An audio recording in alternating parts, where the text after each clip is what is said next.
Horace Roberts walks out of prison surrounded by supporters from the California Innocence Project. Screenshot YouTube California Innocence Project by Megan Flynn. Megan Flynn Morning Mix reporter. Email bio follow. October 16 at 7:03 a.m. The lights on the pickup truck were flashing when police found it abandoned on the side of a remote stretch of California's Interstate 15 in Riverside County in April 1998. Nearby, lying on the shore of a small lake at the foot of rugged mountains, police found Terry Yvette Cheek strangled. At first, police believed all evidence pointed to Cheek's lover and co-worker, Horace Roberts.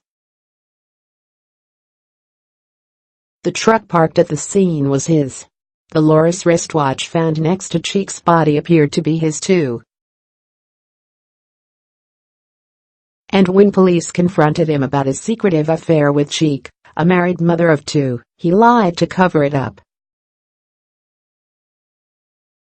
Prosecutors' theory was simple. Roberts killed Cheek because she threatened to end their relationship, and he clumsily left his belongings at the crime scene.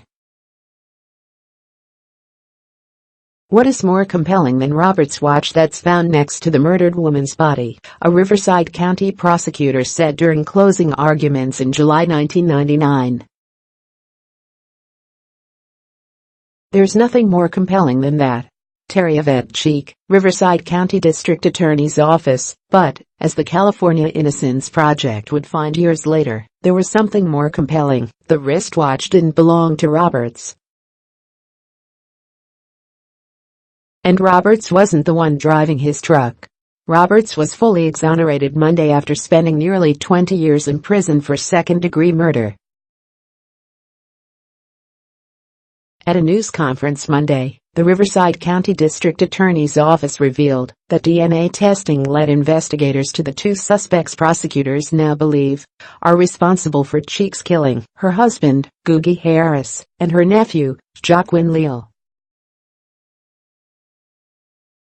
I want to say this directly to Mr. Roberts. I am so sorry for what happened to you, Riverside District Attorney Mike Hestron said Monday. All of us at the District Attorney's Office are deeply impacted by what you have endured. Harris and Leal are now being held on murder charges in the Riverside County Jail on $1 million bail.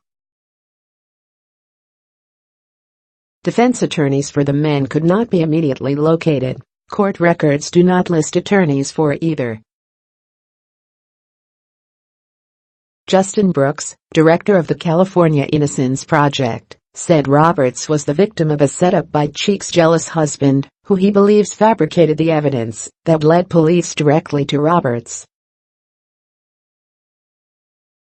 Harris even testified against Roberts at each of his 3 jury trials, Brooks said, and later showed up at Roberts' parole hearings to oppose his release from prison. Roberts' first 2 trials resulted in hung juries. He was convicted at the third in 1999 and sentenced to 15 years to life. I guess Harris was getting the ultimate revenge, first setting him up for the crime, then making sure he gets put away for life. And then going to his parole hearings to make sure he stays there, Brooks told the Washington Post. It's a classic murder case, where you've got a husband, you've got a lover, and you've got a dead wife. Obviously, the 2 suspects in this case were the husband and Roberts. The California Innocence Project had been working on Roberts' case for 15 years, Brooks said. When Brooks first reviewed it, it all seemed too easy and too bizarre. His first thought, he said, was what killer would park his fully operable pickup truck on the side of an interstate with its blinkers flashing, just feet away from the person he fatally strangled. It didn't make any sense, he said. Everything they used to convict him seemed explainable and inconsistent with guilt. On April 13, 1998, Roberts was at his home waiting for Cheek, Brooks said. He sometimes let her borrow his truck, he said, and this was one of those nights. She was supposed to pick him up for their shift at the drug testing medical lab, where they were co-workers. But she never showed. Instead, Brooks said he believes that Harris left Roberts' truck at the scene after he and Leal killed Cheek, knowing it would make Roberts appear guilty. A Riverside District Attorney's Office spokesman declined to answer questions about the case against Harris and Leal beyond saying DNA evidence was involved. Roberts had presented an alibi. He placed multiple calls to Cheek from a payphone near his home, Brooks said. But prosecutors still didn't buy it. They were too focused on Roberts' lies about the affair.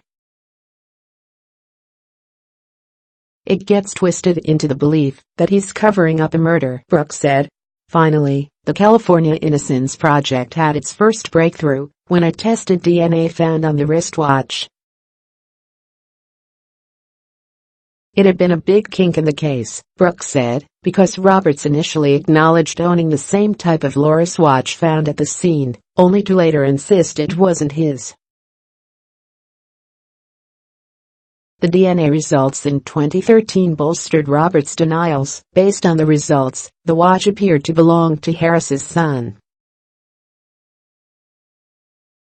Next came the bigger break. After a previous failed attempt to test the fingernail scrapings taken from Cheek, a DNA lab succeeded in 2017. This time, the DNA was found to belong to Leal. The nephew's DNA was in the federal database because of a sexual assault conviction in 1998, just months after Cheek was killed.